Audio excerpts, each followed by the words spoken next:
frères et sœurs et toutes les personnes qui cherchent le Seigneur. Je m'appelle Sylvain. Aujourd'hui, l'objet de mon témoignage, au fait, c'est de permettre à des personnes qui sont en recherche de Jésus particulièrement, qui sont en recherche d'un sens de leur vie, de pouvoir, au fait, essentiellement présenter Jésus-Christ, celui qui, pour ma part, m'a apporté la paix profonde. Et, et vous expliquer au fait au travers de mon parcours comment lui m'a touché et m'a transformé. Donc premièrement en fait j'ai grandi à Grenoble et au cours d'un été, j'avais 19 ans, j'ai rencontré une personne catholique qui m'avait parlé du Seigneur à sa mesure à l'époque. Ce qui m'avait beaucoup touché, c'était que sa famille était très engagée. Elle m'expliquait qu'elle faisait beaucoup de voyages missionnaires comme ça, qu'ils œuvraient, en tout cas, voilà, ils étaient très, très actifs. Et c'est vrai que moi, à cette époque-là, je cherchais un peu comment vraiment orienter ma vie. C'est vrai qu'au niveau des études, c'était pas un choix que j'avais pris vraiment avec mon cœur, comme on peut dire. J'avais fait un peu des voies par défaut parce que je travaillais pas très bien, donc voilà. Et donc, comme je disais, j'avais 19 ans. Et donc cette rencontre avec cette personne m'a beaucoup touché, en ce sens que c'était un peu comme si c'était le bon moment en fait d'entendre parler de Jésus, de voir des gens qui d'une certaine manière au fait étaient vraiment engagés, qui prenaient j'ai envie de dire leur religion au sérieux. Donc du coup voilà, voilà, au fait tout simplement, j'ai commencé à prier ce même Dieu en tout cas. J'ai essayé de prier ce Jésus dont elle m'avait parlé. Et en fait tout de suite, je vais pas dire que moi j'ai eu des voix, j'ai pas eu des choses impressionnantes parce que tout simplement en fait j'étais dans le doute à savoir si c'était la bonne voie. Enfin c'était encore très confus dans ma tête. Et mais bon, je commençais à prier et au fait quelques semaines après que j'ai commencé cette démarche là, le Seigneur m'a montré que la voie que je prenais, en tout cas au niveau des études et de manière professionnelle, c'était pas ma voie. Donc je le conseille à personne, mais en tout cas j'ai arrêté brutalement mes études. Et donc voilà, j'ai commencé à cheminer par le biais de la religion catholique. Et c'est comme ça que j'ai commencé à connaître un peu ce que c'était d'œuvrer au niveau caritatif. Voilà, c'est en tout cas, je pense, même encore aujourd'hui, je persévère dans le social et je crois que c'était un premier appel du Seigneur de me conduire dans ce domaine-là. Et à cette période-là, eh bien, je conceptualisais l'idée de Dieu comme servir les autres. Donc j'ai commencé à faire un service civique. Donc brièvement, c'est un temps que je m'étais donné dans une année pour découvrir en fait un panel d'activités dans le social. Donc le plus important, c'est qu'à cette période-là, j'avais rencontré dans un des projets, j'avais travaillé avec des personnes avec un handicap mental et physique surtout. Et c'est quelque chose qui m'a beaucoup interpellé parce que voilà, je n'ai jamais vraiment rencontré de personnes avec un handicap. Et là, on nous proposait de faire une sorte de planning d'activité et de le proposer donc à des bénéficiaires d'une association. Et donc voilà, c'était ma première rencontre avec le handicap qui, sur le coup, au fait, donnait beaucoup de sens à ma foi, en tout cas à ma manière de cheminer à cette époque-là. Je me disais que la manière dont j'avais pas de Bible à l'époque aussi, c'est important de le dire.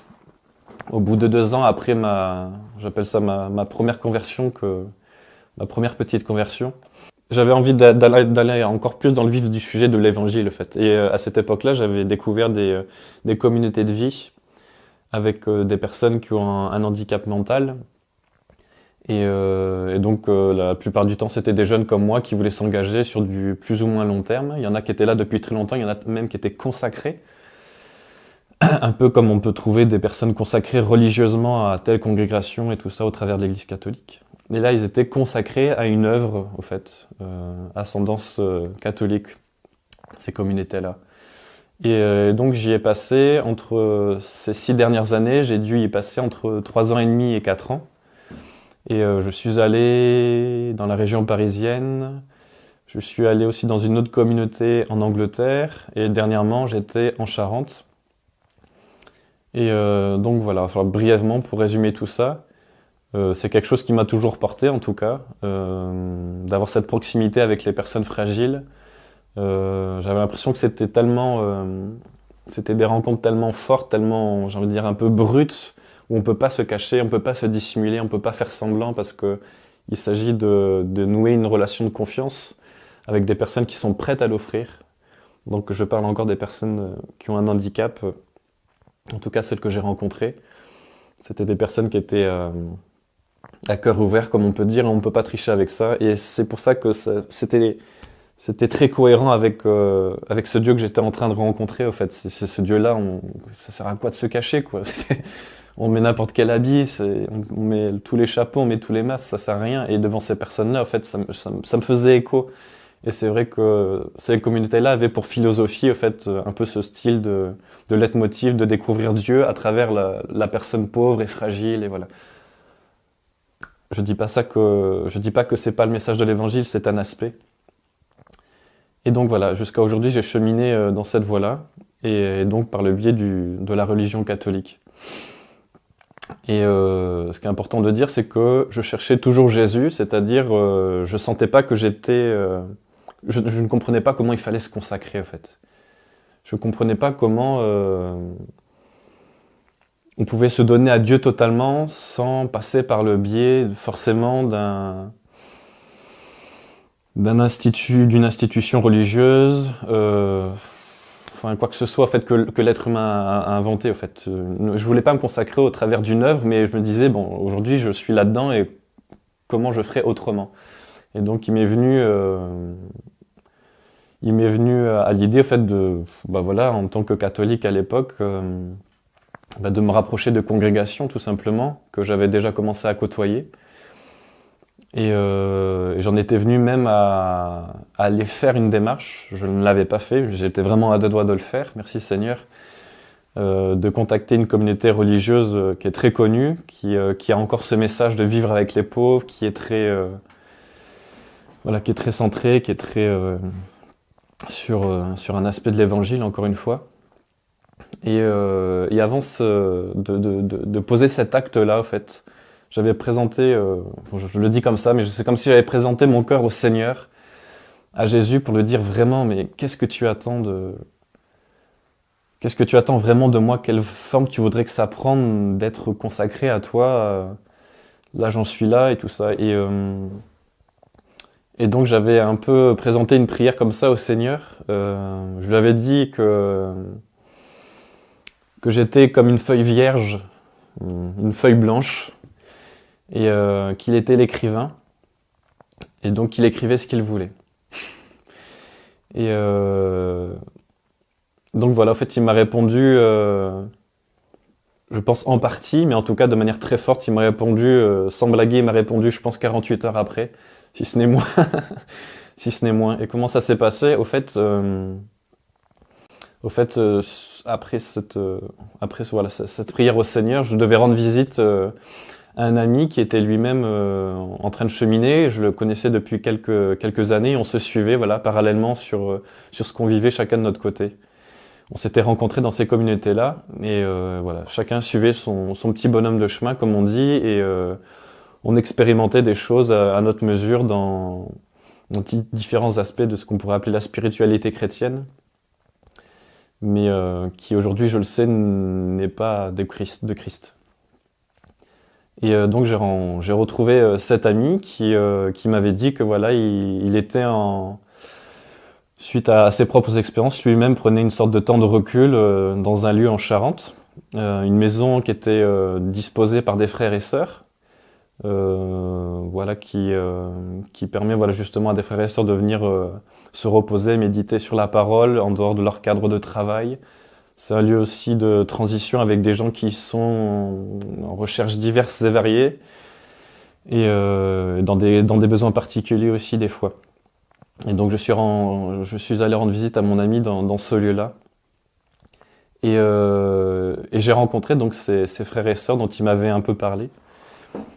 Et je voudrais appuyer sur un point très important, c'est le témoignage que ces personnes m'ont offert de leur propre vie, de leur propre conversion, de leur propre cheminement avec le Seigneur, et là clairement de la transformation qu'il y a eu dans leur vie. Et, euh, et moi à ce moment-là, donc je me disais mais moi de toute façon je vais me consacrer à Jésus. De toute façon il n'y a pas beaucoup de chemin, quoi. C'est la vie religieuse, quoi. J'ai pas envie d'être avec une femme. À l'heure d'aujourd'hui, j'avais eu mes petites expériences qui n'étaient pas celles que Dieu voulait, et voilà. Et, euh, et donc voilà, en fait, ça répondait clairement. Je me disais, mais au fait, c'est comme si ces personnes-là me disaient, mais Dieu est très simple, Sylvain. Dieu est très simple. Il veut que tu vives simplement son amour. Il veut que tu vives simplement son évangile. Et il n'y a pas de tierce personne. Et il n'y a pas un outil religieux par lequel passer pour démontrer sa démarche devant le Seigneur, pour lui dire je suis à toi en fait. Il suffit de quelques genoux pour les plier, un cœur pour qu'il soit ouvert et se présenter comme ça au Seigneur. Et ces personnes-là, en fait, ces frères et sœurs, je crois que c'est ce qu'ils ont fait dans leur vie. Et eux-mêmes avaient cheminé à droite à gauche, mais ils ne s'étaient jamais autant mis en face du Seigneur. Le Seigneur ne leur a jamais autant révélé son message, son évangile, sa beauté, que dans un cœur à cœur avec lui, que dans une persévérance dans la méditation de la parole, dans la prière, dans le fait de se rassembler simplement, encore une fois de manière biblique, comme ça a été fait simplement en fait dans l'Église primitive. En fait, clairement, d'être simple avec l'Évangile. L'Évangile nous dit que Christ est simple et qu'il faut pas s'en éloigner. Il faut pas s'éloigner de la simplicité de Christ. Pourquoi nous, on ferait des choses compliquées? Pourquoi on s'aventurerait dans des démarches sacramentelles, des étapes de discernement qui durent des années où on nous dirige d'une manière à connaître le Seigneur, mais qu'on nous propose pas de se laisser être pauvre devant le Seigneur. Je sais pas comment dire fait ça, mais être simple. Et ces personnes ont été simples, ces frères et sœurs que j'ai rencontrés ici étaient simples. Leur prière était belle, elle était simple, ils étaient libres. Il n'y avait pas de choses toutes faites, toutes préparées. C'est ce qu'on appelle la liberté de l'Évangile, hein. C'est quand le cœur se convertit à Jésus.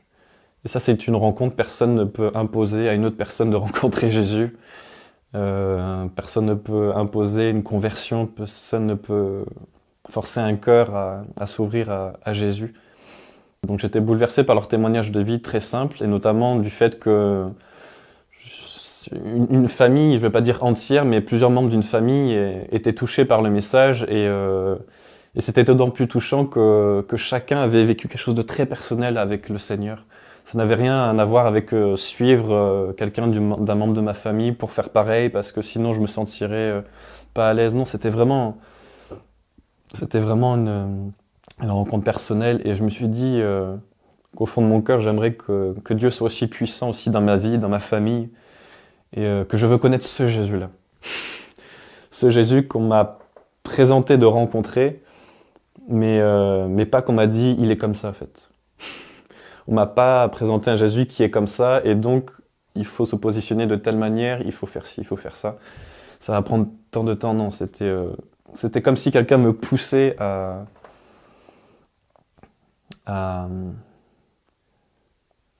plonger, au fait. C'est comme un enfant qui a peur de plonger dans l'eau. Le premier plongeon, c'est toujours quelque chose. Est-ce qu'on va s'éclater? Est-ce qu'on va se faire mal? Au fait, le premier plongeon, c'est celui qui va inaugurer la suite du chemin, et d'autres plongeons qui va être encore plus profond, plus... En fait, c'était ça, j'ai l'impression qu'on me poussait à connaître ce Jésus tout seul, personnellement, qu'il n'y avait pas de solution à part lui, qu'il n'y avait pas encore une fois, de tierces personnes, de tierces instruments religieux qui pouvaient attirer à lui, tout simplement. Et plus que tout, pourquoi ça m'a convaincu au fond de moi, au-delà de leurs paroles, au-delà des enseignements que j'ai pu entendre, encore une fois très bibliques et non doctrinales. Pourquoi ça m'a touché, c'est parce que tout simplement je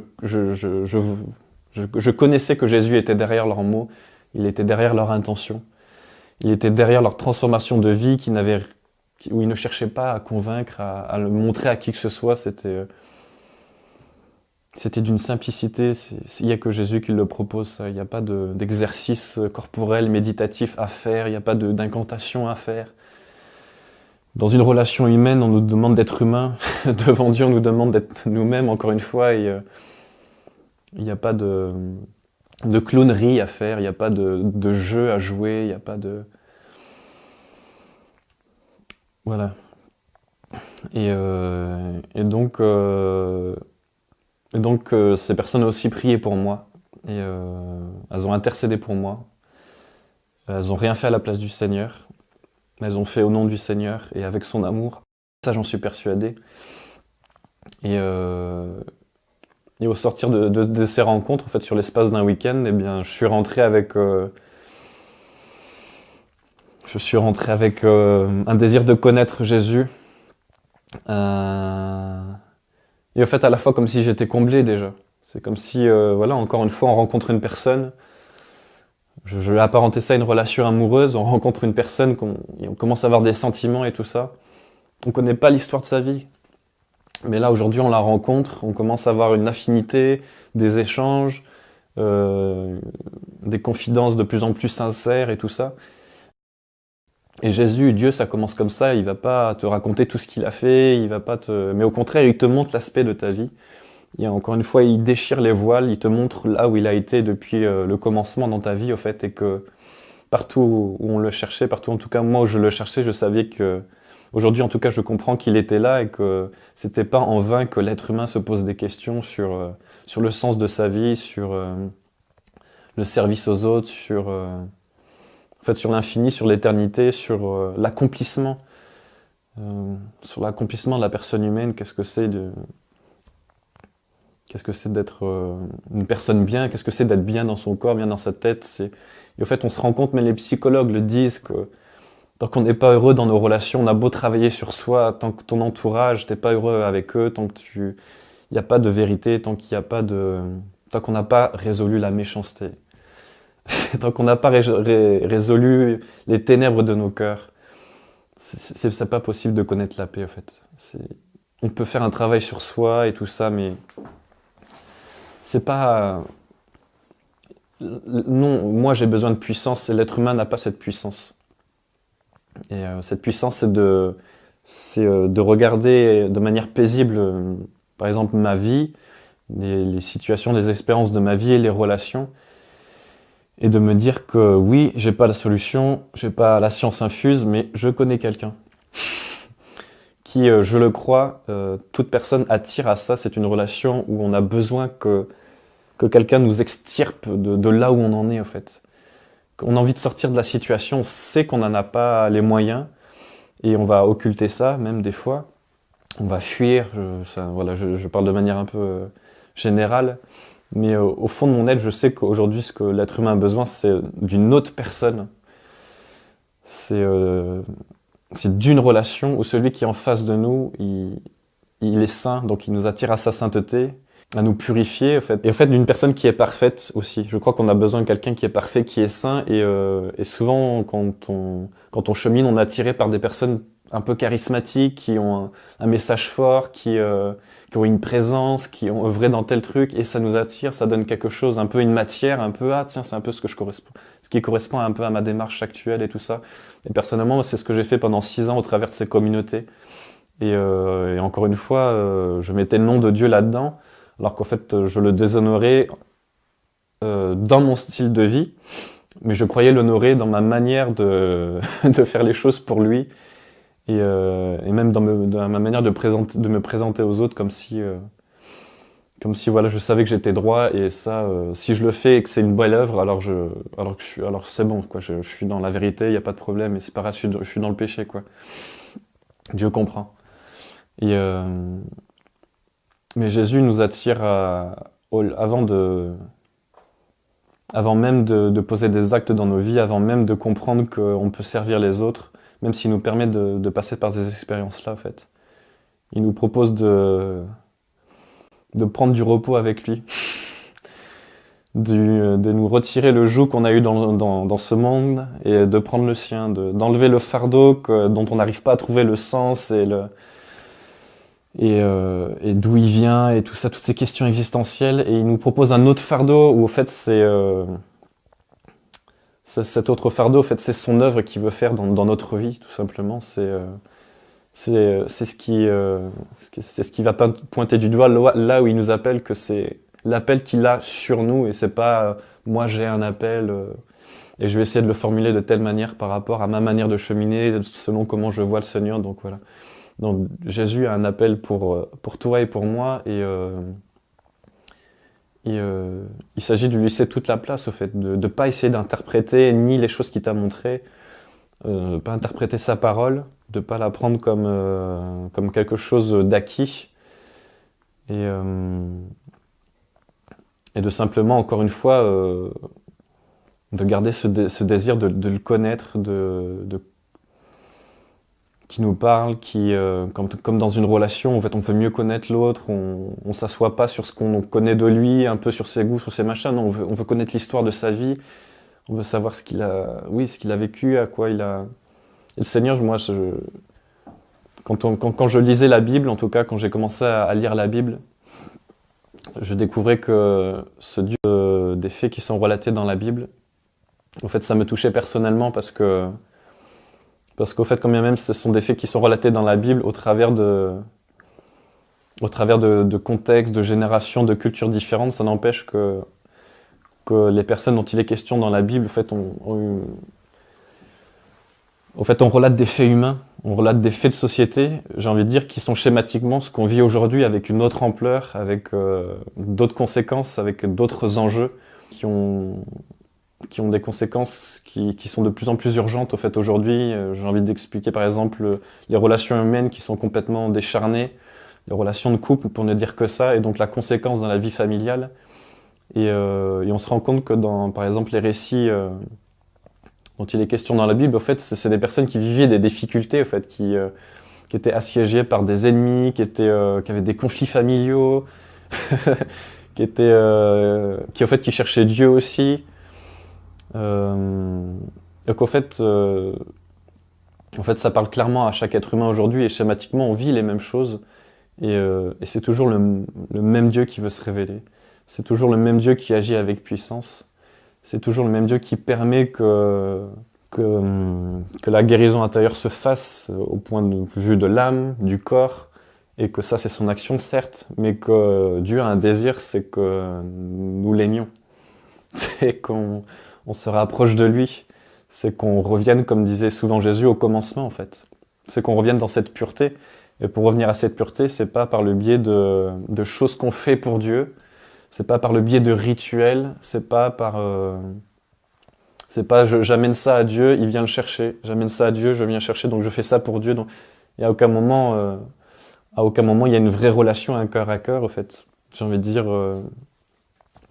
très peu. Souvent, en tout cas, moi, quand je l'ai expérimenté au travers de mon expérience dans la religion catholique, et qu'effectivement, quand j'ai rencontré Jésus, eh ben, tout simplement, comme c'était un autre Jésus, qu'on m'avait présenté dans cette religion-là, et ben, en fait, naturellement, j'en suis parti parce que je voulais suivre le Jésus qui s'était montré à moi, qui s'était révélé à moi, et pas l'image qu'on m'avait montrée de Jésus, pas l'image que je m'étais forgée de Jésus, pas le message qu'on m'avait annoncé de Jésus, pas le message que je m'étais un peu fabriqué en moi, tout ça. Non, c'était un Jésus qui dit une parole, qui te dit quelque chose, qui parle à ton cœur et que tu dois accomplir. Et ça, c'est lui qui le fait, c'est lui qui le dit.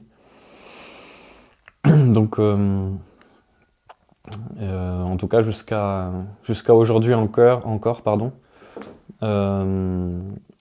Donc ma manière de cheminer a fait que je suis sorti de ces communautés-là, pour revenir brièvement sur ça, parce que ce n'était plus la vision que j'avais de l'évangile, ce n'était plus particulièrement une manière dévouée de servir les pauvres. Jésus, c'était aussi marcher avec lui, et des fois, et souvent, et Jésus lui-même, homme, est parti dans le désert, l'esprit l'y a poussé, il devait y passer, il devait passer par ce désert, et chaque être humain, spirituellement, on doit y passer, et des fois, il s'agit de prendre des décisions que le Seigneur permet par sa grâce, de le faire avec courage, sans regarder aux conséquences, mais en sachant très bien que ça en aura des difficiles à assumer, ne serait-ce que de couper les liens avec des personnes qui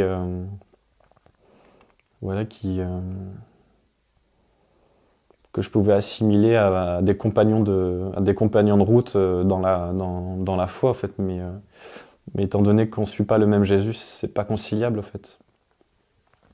C'était pas conciliable, donc il s'en est suivi des décisions comme ça, un peu, donc je suis parti de ce travail-là, et j'ai pris un temps de recul là où j'ai été touché par le Seigneur, mais là où j'ai vraiment accepté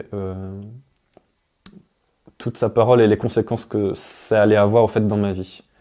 Donc j'ai pris un temps de recul dans ce lieu où il y avait les frères et les sœurs qui m'avaient accueilli premièrement en Charente. Et c'est vrai que ça m'a permis, en tout cas, très simplement, de côtoyer des gens que je considère vraiment comme l'Église, pas institutionnelle, mais comme des membres de l'Église, avec des appels particuliers, comme chaque membre a sa fonction. Et d'une certaine manière, je voulais connaître vraiment ce à quoi le Seigneur m'appelle, ce qu'il me demande à moi personnellement, ce qu'il veut révéler. Contempler ses merveilles, en fait. On prend plaisir à voir ce que Dieu fait.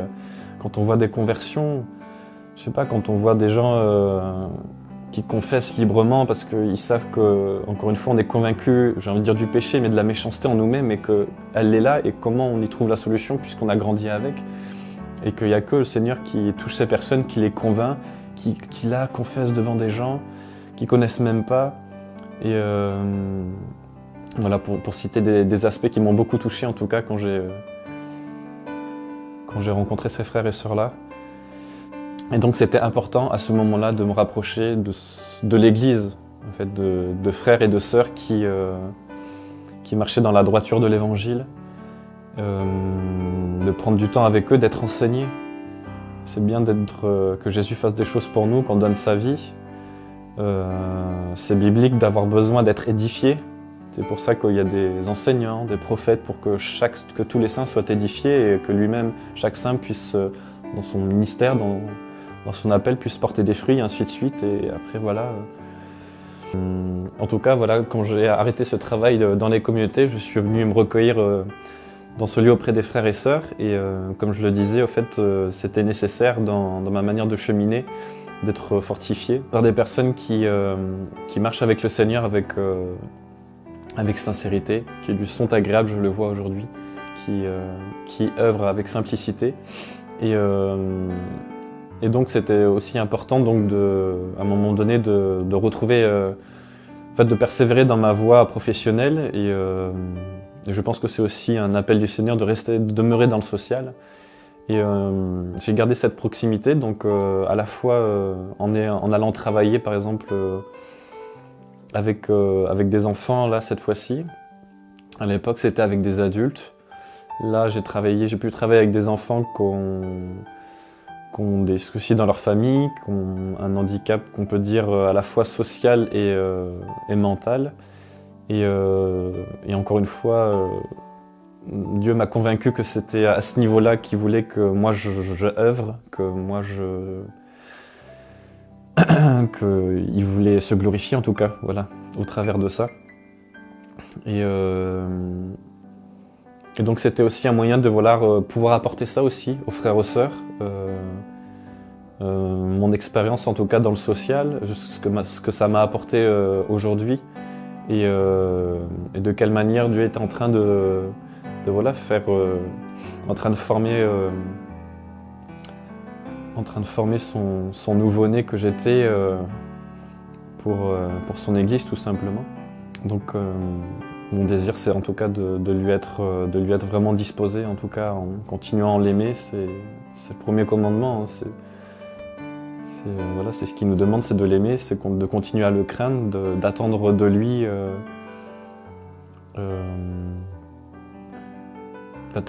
au fait ce qu'il attend de nous tout simplement, parce que nous moi je suis pas capable, jusqu'à l'heure d'aujourd'hui j'ai pas été capable de prendre des décisions fortes dans ma vie, d'avoir une sorte de stabilité, j'ai envie de dire, et aujourd'hui cette relation avec Dieu déjà il y a une paix qui est inébranlable, c'est lui qui l'a permis en fait, à condition que je lui laisse l'espace pour me travailler.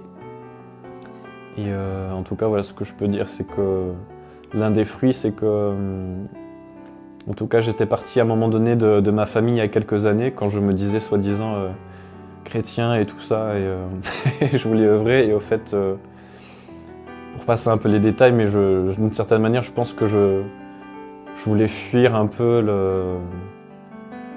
ce que j'arrivais pas un peu à comprendre dans ma vie, par exemple avec ma famille, hein, sans leur les blâmer, mais c'était moi dans ma manière de me positionner avec la vie familiale avec mes parents, frères et sœurs et tout ça. Et je sais pas, j'étais en recherche et j'avais envie d'autre chose, je voulais découvrir vraiment des nouveautés. Et là, j'avais cette paix en mon cœur de vouloir revenir auprès d'eux. Et je vais pas là-bas pour convaincre, mais je sais que le Seigneur m'a mis à cœur de voir des personnes touchées, et je sais que ce ne sera pas grâce à moi. Encore une fois, ce que je voulais dire, et peut-être pour conclure, c'est que le Seigneur permet qu'on vive des choses dans nos vies. Vraiment, il le permet, c'est pas que c'est sa volonté, mais il le permet, et quoi qu'il en soit, sa main est pas très loin. Elle est jamais très loin, sa main, pour éviter qu'on prenne trop de coups dans nos mauvais choix et tout ça. Et qu'un jour, à un moment donné, on arrive vers lui, et j'ai presque envie de dire, et je crois que c'est une grâce, c'est qu'à un moment donné, il ferme les portes. Pour qu'à un moment donné, comme il est dit un peu à un moment donné dans 2 Corinthiens, un peu dans l'introduction, où Paul et des frères et sœurs se retrouvaient dans une situation où il disait c'est comme si on avait reçu une sentence de mort en nous et qu'on ne pouvait se confier qu'en Dieu. Donc c'est un terme très très fort, mais au fait, se mettre c'était un peu se mettre en face de soi et de se dire, mais en fait, se découvrir fragile et